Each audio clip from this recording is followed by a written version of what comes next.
What if one of the most natural human behaviors has been wrongly demonized for centuries? For something as common and natural as masturbation, especially among men, it has carried a surprising amount of shame, guilt, and philosophical scrutiny. From ancient religious doctrines to Enlightenment thinkers to modern neuroscience, masturbation has been a battleground where morality, health, and human nature clash. But is it wrong, harmful, or just misunderstood? Let's take a deep dive into the minds of great philosophers, the edicts of religion, and the lens of modern science to uncover the truth behind male masturbation. Immanuel Kant, he who yields to such impulses makes of himself an object of unnatural use. Kant, one of the giants of Western philosophy, took a hard stance against masturbation. According to him, the act turns a person into a mere instrument for pleasure, violating his foundational ethical principle that human beings must always be treated as ends, not means. For Kant, morality is about duty, rationality, and dignity. Masturbation, in his eyes, bypasses the rational connection between two individuals and replaces it with a self-focused, pleasure-driven impulse. In this way, it's seen as degrading, not just physically, but morally. Kant's position reflects the Enlightenment era focus on self-control, reason, and moral purity. It wasn't just about what felt good, it was about what was right. And for him, masturbation fell short. Jean-Jacques Rousseau. I had recourse to a substitute which I blush to name. Rousseau was more honest about his own struggles. In Confessions, he openly admitted to masturbating in his youth and expressed deep guilt over it. He called it a substitute for real intimacy, something he turned to out of loneliness, not lust. This confession reveals a more human side to the debate. Rousseau doesn't condemn masturbation philosophically like Kant, but his guilt speaks volumes about the emotional baggage men have carried through history when engaging in the act. His internal conflict mirrors the way many young men have felt, torn between natural urges and moral expectations, unsure whether they're committing a harmless act or a sinful one. It is better to marry than to burn.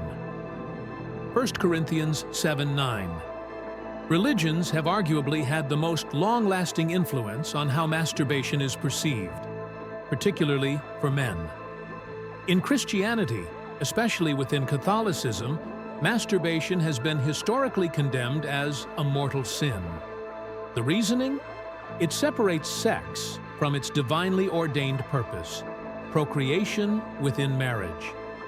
Early church fathers like Augustine viewed it as a symbol of lust overtaking reason, a theme that would echo through centuries of theology.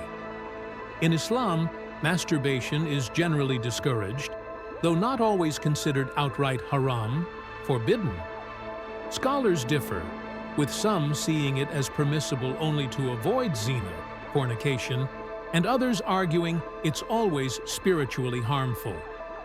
Judaism has varied stances, but the Talmud condemns the wasting of seed as sinful. Yet, some modern Jewish thinkers offer more nuanced, context-based perspectives. Across these traditions, one theme is clear. Masturbation, especially in men, was historically framed as a failure of discipline, a deviation from divine order. Freud. Autoeroticism is the first form of sexual activity. Enter Sigmund Freud, the father of psychoanalysis. Unlike his philosophical predecessors, Freud didn't treat masturbation as a moral issue, but as a developmental milestone. He believed that all humans go through phases of sexual development, starting with autoeroticism, a natural, inward-focused form of pleasure-seeking, often expressed through masturbation. According to Freud, this behavior is expected in childhood and adolescence, but if it becomes dominant in adulthood, it may signal emotional immaturity or neurosis. Freud's view marked a turning point. For the first time, masturbation wasn't seen as evil or sinful, but as natural, though potentially problematic if overindulged.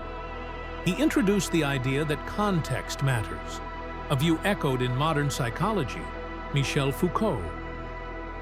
Sexuality must not be thought of as a kind of natural given.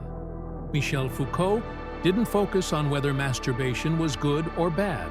Instead, he asked, why do we care so much? In the history of sexuality, Foucault argued that societies created power structures to regulate sex, turning it into a tool of discipline. Masturbation, particularly among boys, was heavily policed in 18th and 19th century Europe. Not necessarily because it was harmful, but because controlling it meant controlling the individual. Schools, churches, and medical institutions all joined forces to surveil and suppress masturbation. Foucault calls this a form of biopower, where sexuality becomes a domain for societal control. His insight? The guilt and shame men feel about masturbation aren't necessarily natural. They're manufactured by systems of authority. John Harvey Kellogg. Neither the plague, nor war, nor smallpox have produced results so disastrous to humanity as the pernicious habit of onanism. Yes, Kellogg, the same man who gave us cornflakes, had a full-blown anti-masturbation crusade. Though not a philosopher, his views influenced a generation. He believed masturbation led to everything from physical deformity to insanity. His solutions were extreme: circumcision without anesthesia, electric shocks, and dietary control, all aimed at reducing libido. This pseudo-medical ideology merged with religious morality, creating a culture of fear around male masturbation. Though discredited today, Kellogg's ideas illustrate how science, when tied to ideology, can do lasting harm. Modern psychology. Masturbation is a normal and healthy sexual activity. American Psychological Association. Today, most mental health professionals view masturbation as a healthy part of human sexuality. Studies suggest that it can reduce stress, improve sleep, enhance mood through dopamine and oxytocin release, even reduce the risk of prostate cancer in men. The key, however, is moderation and context. Excessive masturbation, especially when tied to compulsive behavior or used to escape from real-life problems, can lead to issues like social withdrawal or reduced sexual satisfaction. But this isn't about morality. It's about mental health and life balance. What's remarkable is how far we've come, from being seen as a sin or illness to being recognized as part of normal sexual development. There's no unified answer, because masturbation isn't just about biology. It's about how we define morality, control, pleasure, and the self. Some saw it as self-abuse, others as self-discovery. What matters today is understanding that many of the taboos surrounding male masturbation were born not from truth, but from control, fear, and ideology. So, is masturbation bad? Not inherently. If Kant argued it makes us less human, modern science suggests it can make us healthier and more emotionally regulated. If religion once said it endangered the soul, today's therapists say it can reduce anxiety. Here's the real question. Are you making that choice freely, or are you still influenced by centuries of moral baggage? If you found this video thought-provoking, don't forget to hit the like button and subscribe for more deep dives into philosophy, psychology, and everything in between. Drop a comment below. Do you think Kant was right? Or is it time to fully let go of the guilt around male sexuality? Thanks for watching, and remember, self-awareness is always sexier than shame.